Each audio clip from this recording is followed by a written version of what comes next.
Ousmane Sonko mu daal di appuyer ay propos am daal di def comparaison en matière de prix. nee na en Allemagne 131 francs CFA le kilowatt la au Japon 100 francs CFA ñaar ñooñu rek ñoo ñu devancé alors qu'au Sénégal ça coûte 91,84 francs CFA. C'est même pas ça en fait. C'est plus que ça. C'est une des tranches qui coûte ça. C'est ça. Mais on dépasse les 110 en première tranche. Mais justement. Mais cherche ce que ça coûte en Côte d'Ivoire. Prix du kilowattheure en Côte d'Ivoire, tapez leen ko ni ñuy seetaan yëpp nañu tapé coût du kilowattheure en Côte d'Ivoire. Ça varie entre 48 francs et 63 francs. Côte d'Ivoire. La projection pour l'État du Donc, Sénégal. L'énergie, encore l'énergie, toujours l'énergie. Mais lan moo tax justement prix bi yam foofu di cher kese mënul fexe ba wàññeeku en dehors de. Non, li nga xam ne moom la ñu am mais parce que les Sénégalais. xam nga sànq on a évoqué les facteurs exogènes maanaam. si laa bëgg ñu ñëwaat ci biti lay jógee. loo xam ni jógewul ci biir ci biti lay jógee. mooy exogène. pour électricité bi man d'abord damay commenter le propos du Premier ministre. parce que su jooytoo ni ñun suñu courant dafa cher. man sama xel dafay dal damay am satisfaction parce que quand j'ai entendu dire que le kilowattheure va baisser à 65 francs en 2034 j'étais très inquiet. Mais maintenant quand on dit on va prendre notre part de gaz xam nga mosuñu fi wane article 15 contrat yi. ñun ci loi bi rek la ñu doon yem. mais ñoom am nañ ko xam nañ ko. donc loolu amul bant bu ciy damm. il faut juste appliquer ce qui est dans les contrats. dañ ko bind noir sur blanc. alors léegi à sa suite si le Premier ministre trouve que suñu courant dafa cher. mais loolu mooy dafa war a wàcc. affaire bi bu ñu ko yóbbu ci subvention à l'électricité.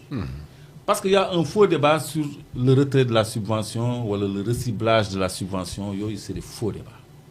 Il faut agir sur les coûts de production de l'électricité. Un débat que nous impose les FMI. Et oui, que nous imposent les bailleurs de fonds et nos intellectuels complexés. Qui disent, voilà. Donc, nous, on doit aller vers la souveraineté énergétique. Ce que je vais ajouter peut ne pas plaire, mais ça m'a khalat. Bon, tant yep. Si nous avons une énergie, là, là, non, je ne veux pas en parler maintenant. Mais je crois que je vais en parler maintenant. Ouais, parce que, ce que je vois, parce que dama dem dal ci ben deuxième bateau boo xam ni yëguñu ko. Deuxième bateau boo xam ni centrale à gaz la turbine à gaz 6 turbines à gaz la buy produire 125 mégawatts bu ñu defal contrat boo xam ne dañuy jënd énergie bi muy produire te yëguñu ko. te tendance bi moo war a nekk Senelec réapproprier au parc de production aux producteurs indépendants parce que c'est la société nationale d'électricité. C'est pas la société d'achat d'électricité. kon nga gis ni mu taxaloo ak Carpoship bi fi nekkee woon. ñun noonu lañ ci tombé. kon ci jamono ji nga xam ne ñun ñu ngi jooy. pour que Senelec se répète à produire de l'électricité parce que nous on a du gaz. Le 13 mai on nous amène un nouveau bateau qui s'ajoute à la puissance produite par Carpoship pour jaay ko Senelec. Les Turcs. Encore les Turcs. Pourquoi j'ai pas voulu parler de Ndar Énergie et je vais en parler aujourd'hui. C'est d'abord parce que Samuel était en prison. J'apprends aujourd'hui qu'il a été libéré sous bracelet électronique. te mënuñu wax ci Ndar Énergie te tudduñu Samuel. mais tey duñ ko tudd. aspect bi ma ciy développé kese de façon expresse et volontaire mooy Ndar Énergie kan moo ko moom on a dit Abdourahim Agne. Beydi Agne. Beydi Agne pardon man damay wax Abdourahim Agne rek. Beydi Agne Beydi Agne. et quelques opérateurs sénégalais. Mais l'information c'est que les Turcs ont pris le contrôle de Ndar Énergie. Et le président se bat pour la réalisation de la phase nord du réseau gazier du Sénégal, qui doit alimenter Ndar Énergie par GTA. foofu suñu quote part de production moo fay dem.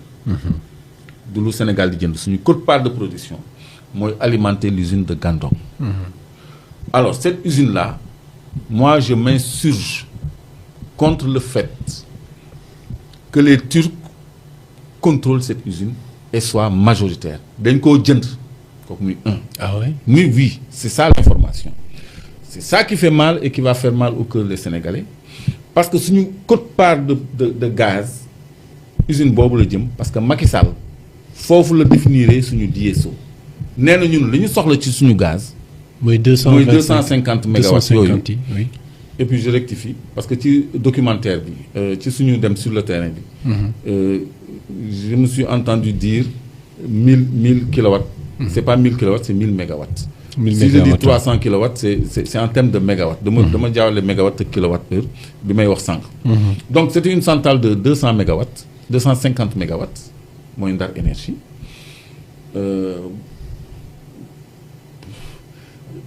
Les Turcs ont pris ça. Maintenant, les Turcs ont Karpo Ship Al Sultan, 300 mégawatts. Les Turcs ont le nouveau navire Gokhan Bey, 125 mégawatts. On est à 425 mégawatts, presque 450 mégawatts. Plus 250 mégawatts, ça fait 600 mégawatts. Et nous consommons 1800 mégawatts total. Les 600, nous sommes avec nous. 600, voire près de 700. Près de 700. Oui. Mais ce n'est pas la fin de l'histoire. Le DES? West African Energy. Dafa amel Tchalik Khalis. Parce qu'ils ont eu des retards dans le développement. Ouais. Et ils doivent environ 60 millions d'euros. 60 millions d'euros,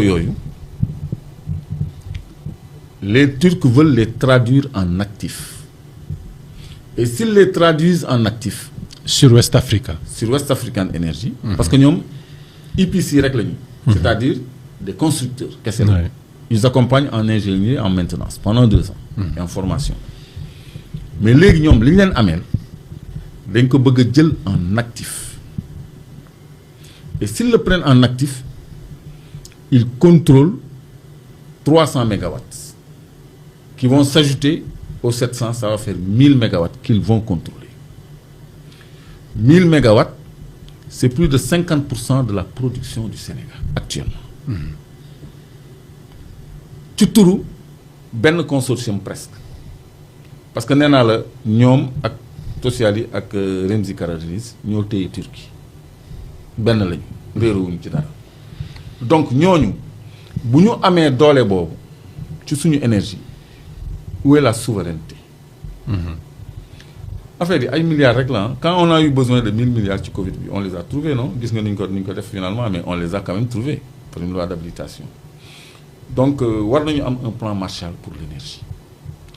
C'est-à-dire ces politiques là il faut qu'on en parle sur l'espace public pour peser sur l'orientation des décideurs que sont nos gouvernants pour nous donner dans le sens de la souveraineté qu'ils nous ont tracée et à laquelle ils croient.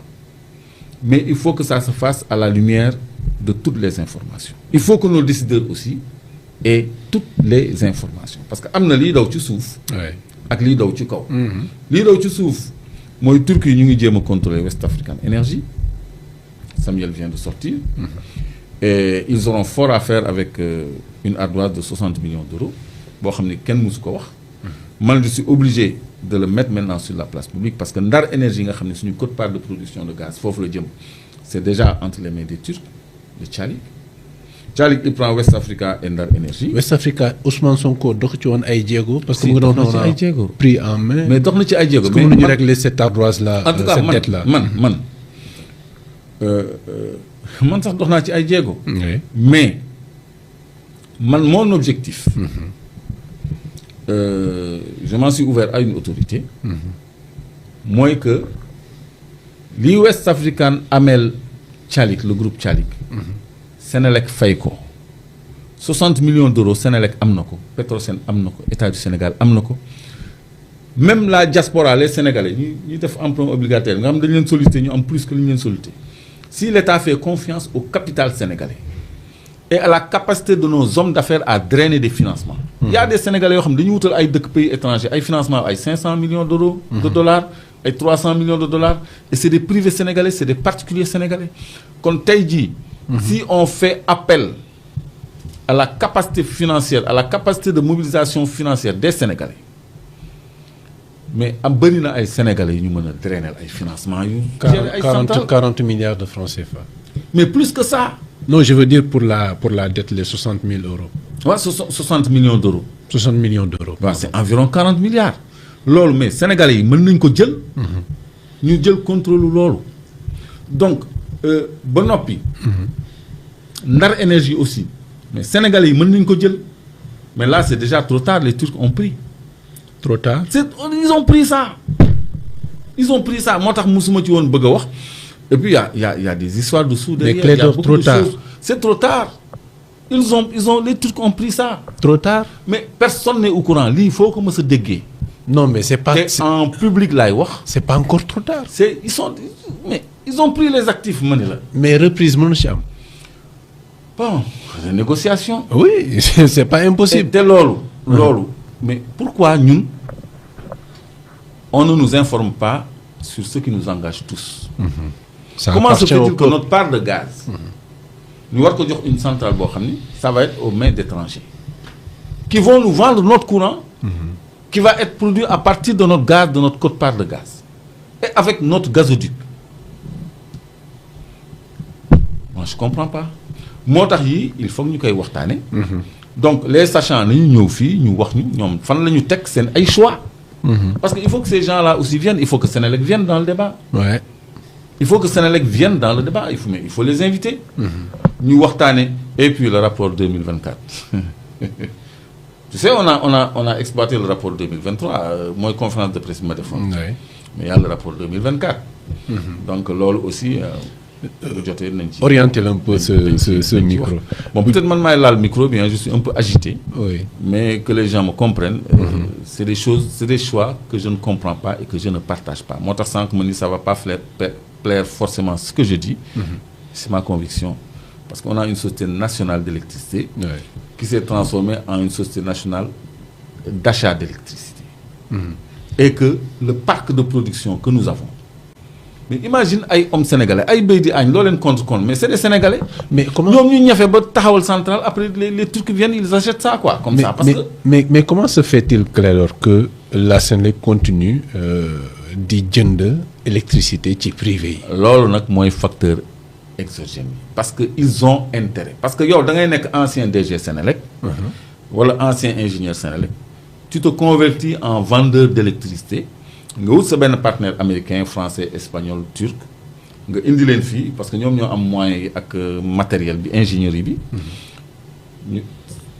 sa ex-directeur bi nekk Sénélec ak ñoom Bitey yii ak ñoom Pape Toby Gueye yii Toby Gueye moo signé bateau bu bees bi alors léegi yooyu man on va faire les investigations et les interpellations nécessaires pour faire la lumière aux Sénégalais parce que fii je crois que ñun rek ñoo fi leeral ci côté ci sujet yooyu. Actuellement tout le monde est sur les sujets du dialogue national, on est en plein dialogue national, mais nous c'est ça notre dialogue national. Donc nous ñoo ci war a def les démarches qu'il faut pour que la lumière nous soit donnée. Donc mais j'en perds les mots. Non, c'est vraiment en tout cas moi je vis une frustration su doon sama sago Abdou Khadre li ma xam ni ma ignoré ko totalement nga xam ne damay féex du ma am stress mais je suis tout le temps en train de chercher, en train de voir, en train de compulser de documents, en train de voilà mu ngi nii moom moo signé bateau bu bees bi léegi nañu wax léegi loolu contrat boobu avenant boobu lan la ñaata la ñuy jëndee kilowattheure bi et puis tu disais ñi nga xam ne ñooy les producteurs indépendants mais mooy ñi nga xam ne c'est d'anciens de Sénélec et d'anciens gouvernants qui se reconvertissent vendeurs d'électricité qui amènent leurs partenaires. Sénélec defal leen agrément parce que ñoom ñooy agrégateurs. Valider leen seen prix d'achat du kilowattheure. Et j'en connais quelqu'un, c'est lui qui a fixé son prix de kilowattheure. Jox ko direction bi ñu avaliser ko. Carpoship Moustapha, je t'ai donné une capture d'écran là ci Carpoship bi boo xam ne maa ngi ko extraire ci rapport u Sénélec bu 2023 da nga ma koy indil en illustration Moustapha. Là vous verrez que Carpoship mooy bateau bu njëkk bi rien qu'en fuel le marché de fuel c'est 109 milliards par an 109 milliards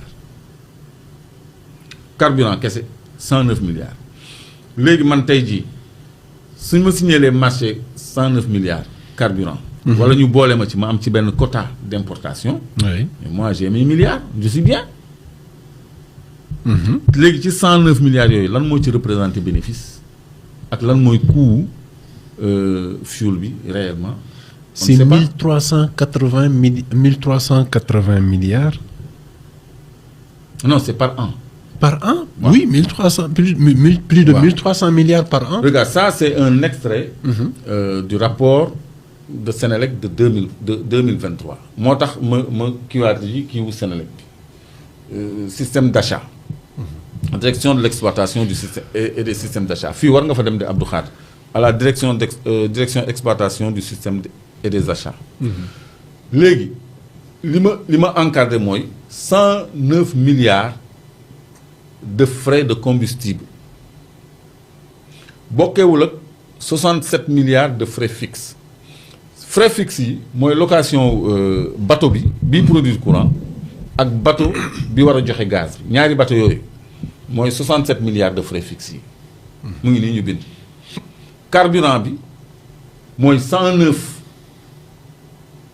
xam nga te dañ ciy boole benn 6 milliards et quelques pour maintenance ak ingénierie lépp mu ngi ci contrat bi mu ngi ci rapport bi plutôt donc 198 milliards lañ koy fay par an. léegi marché yi nag dafa am ñu ciy lekk yow nga indi sa opérateur yoo xam ne dañu soxla 100 hectares pour defar champ solaire nga dem gis DG mu defal la agrément PPA mooy nu mu tuddati sax purchase agreement power purchase agreement contrat d'achat d'énergie.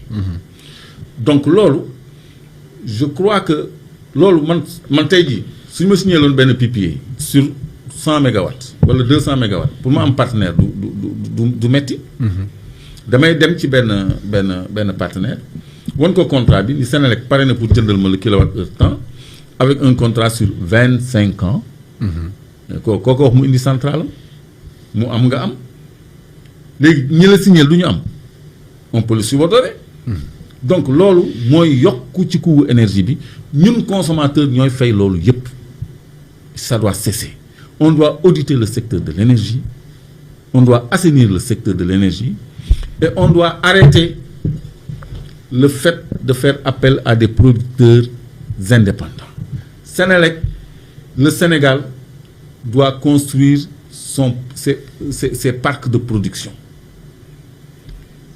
Bu ñu defee appel aux Sénégalais, bu ñu defee appel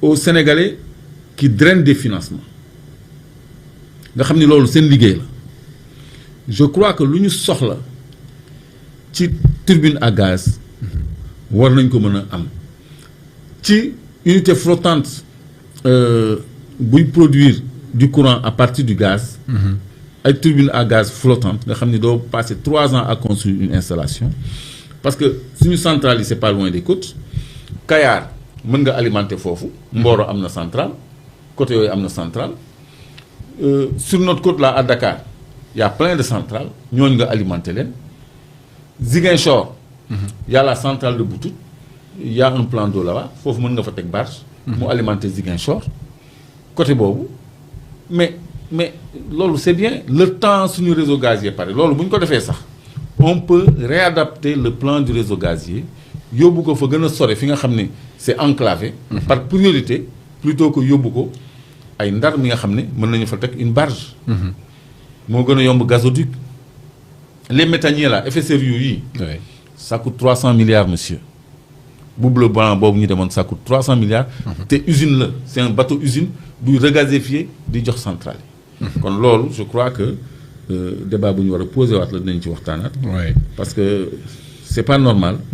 que Sénélec di bàyyil ay intérêts étrangers et sénégalais ñu nekk ay producteurs de courant à des coûts très chers.